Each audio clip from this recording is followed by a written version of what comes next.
It's the Joel Shit Show, featuring Joel Shit. Hi, welcome to the Joel Shit Show. I'm your host, Joel Shit. I feel as if I didn't do something this morning because I was ready to leave about 10 minutes earlier than I normally am. So I sat on my ass and then stood up so I could scratch my ass and sat on my ass again, and I couldn't figure it out. So, I don't know, but I said, well, I might as well leave. I'm not doing anything else. And walked outside, and I ate a granola bar first before I started recording this episode, so it started a little bit later in the trip, as you may notice.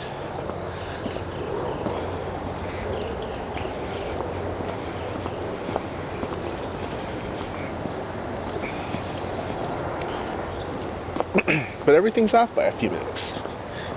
For example, there's a guy sitting over there smoking a cigarette. I never see him. He probably is done by the time I get out here. He probably goes out at 6:30 every morning to have a cigarette, because that's when he goes out and does it. And I never see him because I'm usually here at 6:40. It's kind of like when I was in elementary school. I'd go home for lunch because I live right down the street from the elementary school. And then I'd come back, and I'd get to play for 5 or 10 minutes, and then the bell would ring, and I'd go back to class with everyone else. Well, one day, I ran a little late at lunch, I guess. I came back, and I went to play, and I noticed the bell wasn't ringing. I also noticed the kids were different, because half the school had lunch at one time, and the other half of the kids had lunch afterward. I was in the first group. So the yard duty lady says to me, "Shouldn't you be in class?" I said, "I don't need to be in class. The bell hasn't rung." You know, it's sass that way. So I don't think I got in a lot of trouble. I got in some kind of trouble. But the moral of the story was, when everything around you is different, it's probably because it's a different time. When I first came out of the driveway onto the street, there's a woman jogging. I never see her jogging, ever. So what could it be? Well, maybe she leaves her house at a certain time, and by the time she gets to my house, I haven't left yet. But today I was early. See, the whole world operates on its own schedule, and whether it coincides with yours isn't everything to do with you and when you get out there. So when you get in that car accident and you say, "Oh, if only I had or hadn't done this or that," it's true. That is the reason why. It takes two different actions to happen at the same time, but you can't control the other one. But when you did yours, that was the difference. And maybe if someone's looking to gun you down and they're waiting outside for you, it's not going to matter whether you leave 5 minutes earlier. But what you do then is order a pizza.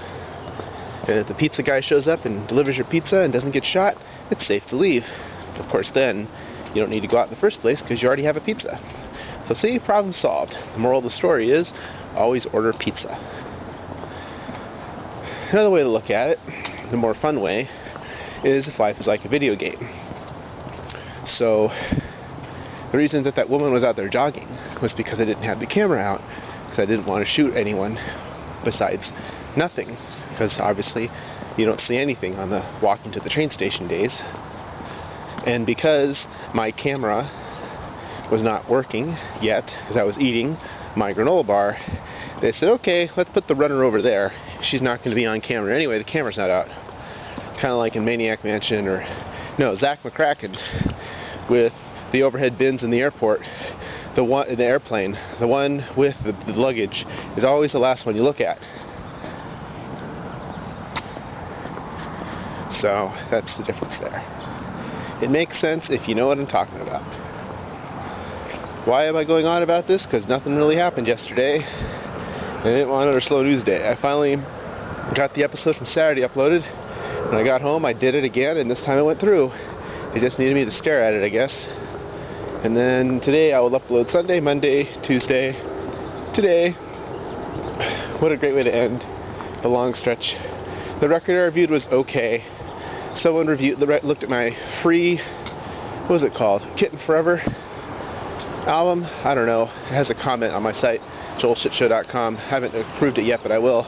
It's talking about how he doesn't understand how I could compare the band to Sleater-Kinney. But if you read the review, I didn't compare them to Sleater-Kinney. I just said they sound more like Sleater-Kinney than they used to, which is true. When I have a cold, I sound more like Sleater-Kinney than I used to. It's the same thing, really. Everything is relative. When a convict gets released for good behavior, he wasn't, you know, walking old ladies down the street. He couldn't. He was in jail. He just wasn't starting food fights like he otherwise would and making weapons out of bars of soap and so on.